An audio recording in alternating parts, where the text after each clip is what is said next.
E aí, pessoal, tudo bem?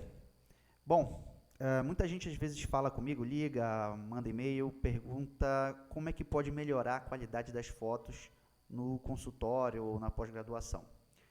Como eu vou dar uma aula agora nos próximos dias para uma pós-graduação de ortodontia, eu resolvi fazer o vídeo de parte da aula, eu dei uma condensada da aula na aula, e para poder suprir a necessidade dessas pessoas, tá?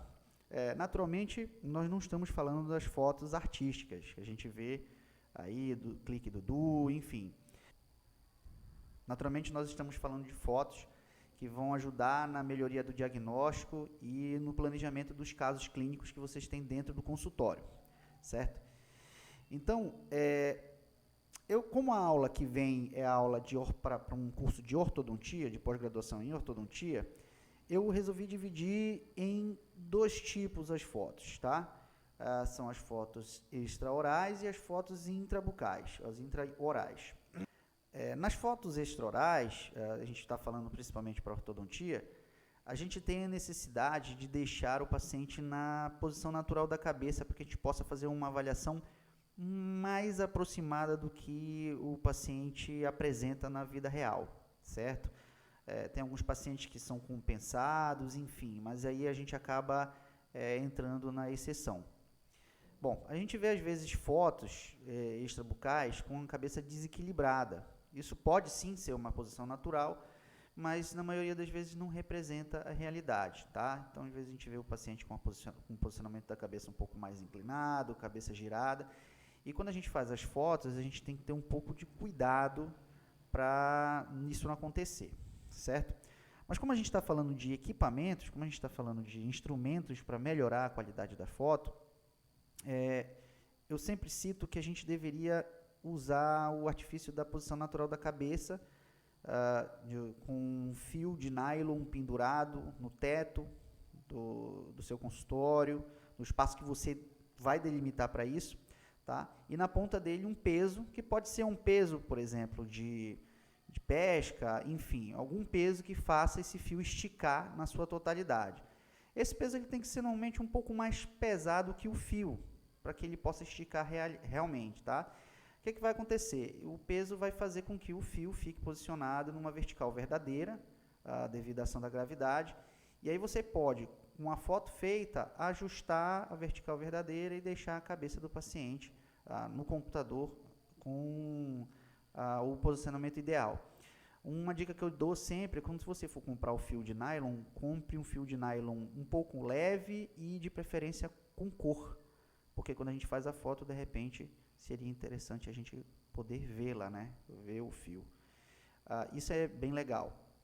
Uma coisa importante também para melhorar a sua foto, que eu não coloco aqui como slide para não enrolar tanto, é uma luz de fundo, tá? Essa luz de fundo pode ser uma janela estilo negatoscópio com bastante luz, que compense o flash que vai incidir sobre o rosto do paciente, que às vezes acontece da sombra acontecer nessa região aqui, tá? Principalmente quando a gente fala de foto lateral. Nas fotos frontais existe sim a sombra, mas ela é um pouco mais tênue porque você não tem muitas estruturas, o rosto é mais arredondado, então acaba não existindo tanta sombra. Mas de qualquer maneira é interessante para as fotos extrabucais uma luz, uma fonte de luz que seja compatível igual ao flash que você vai disparar na face do paciente, porque aí você consegue eliminar a sombra de fundo, certo? Já nas fotos intraorais, a gente observa que existe uma quantidade maior de erros, né? A gente admito que a odontologia não evoluiu nesse sentido, apesar de não ser a nossa ciência, mas com a necessidade de documentar e mostrar isso em casos clínicos, numa revista ou até numa apresentação de um caso clínico dentro de um congresso, a gente passa a sentir a necessidade maior de fazer isso ficar um pouco mais bonito e um pouco mais apresentável, tá? A gente fala bonito, mas na verdade isso precisa ser um pouco melhor apresentado. A gente vê que às vezes em congressos as fotos não são muito bem feitas e a qualidade acaba prejudicando o diagnóstico, tá? Bom, nas pós-graduações que eu participo, apesar da insistência, eu observo que o grande erro é o erro na hora da escolha do afastador para fazer a foto, certo? Então, por exemplo, fotos frontais. As fotos frontais a gente teria que usar necessariamente, intrabucais naturalmente, intraorais, necessariamente esse afastador em U, certo? E adaptado ao tamanho da boca do paciente. Existe esse tipo de afastador,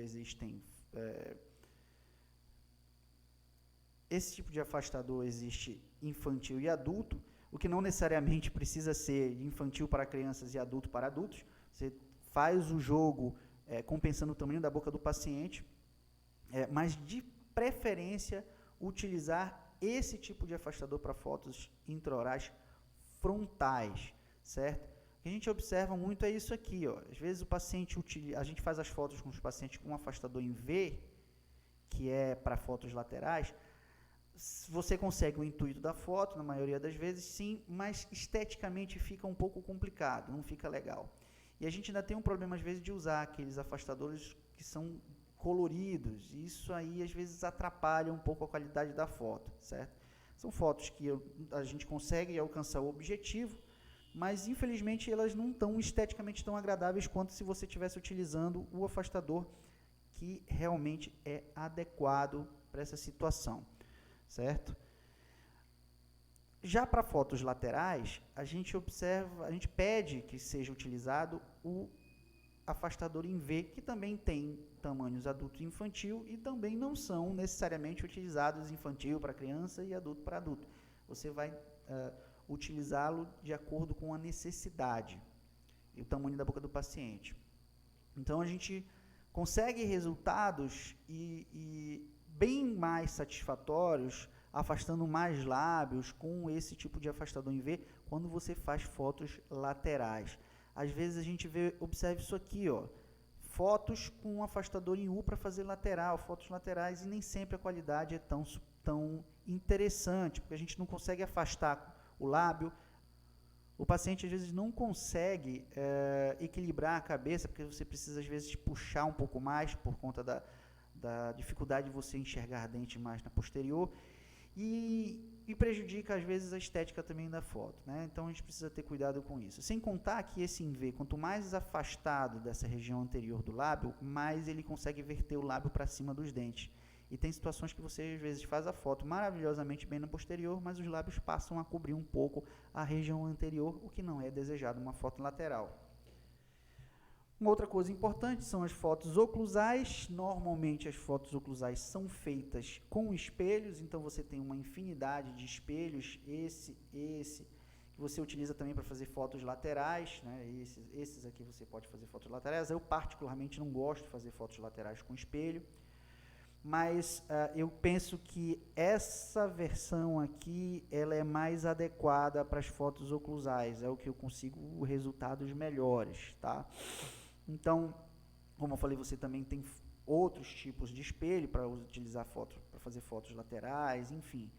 Mas essa versão aqui é uma versão que eu me sinto mais à vontade para fazer as fotos com qualidade.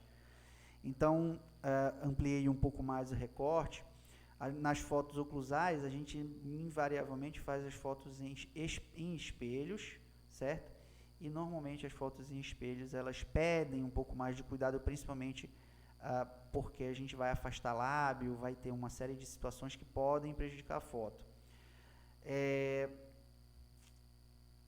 Uma outra coisa que eu acho muito importante quando faz a foto oclusal é o afastamento do lábio na região. Você vê aqui que esse lábio, nessa foto especificamente, ele foi afastado com aquele afastador que tem um apoio, uma união, certo?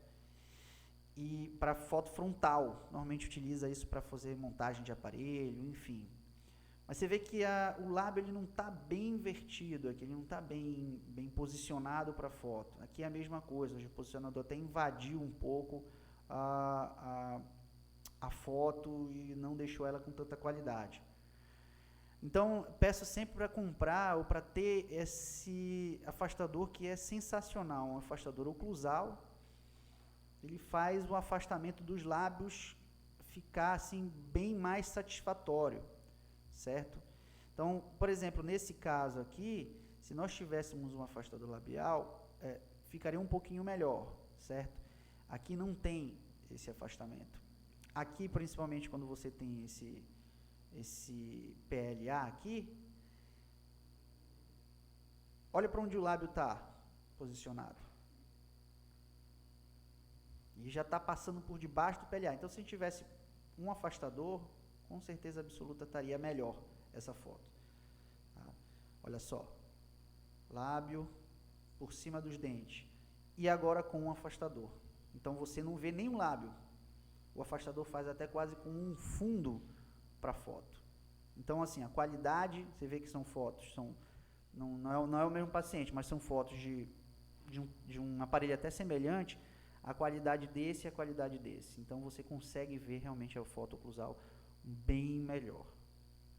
Então, gente, o que eu gostaria de dizer para vocês é o seguinte: a foto odontológica, a foto ortodôntica é sensacional. Eu acho que é um momento que a gente tem até para fazer o nosso marketing dentro do consultório, mas seria interessante que a gente utilizasse de uma maneira bem mais eficiente. E eu acho que começa você conhecendo sim fotografia, mas principalmente com o uso e a escolha dos equipamentos instrumentais adequados para cada tipo de foto. Beleza, pessoal? Fico agradecido pela atenção de vocês. Esses são os meus contatos na internet, os principais: o Twitter, @dentistatec, o Facebook, Dr. Thiago, e no WhatsApp, 91987478844. Vou ficar muito feliz de responder as dúvidas de vocês e estou à disposição de todos aí, tá bom? Grande abraço para vocês e tchau, tchau.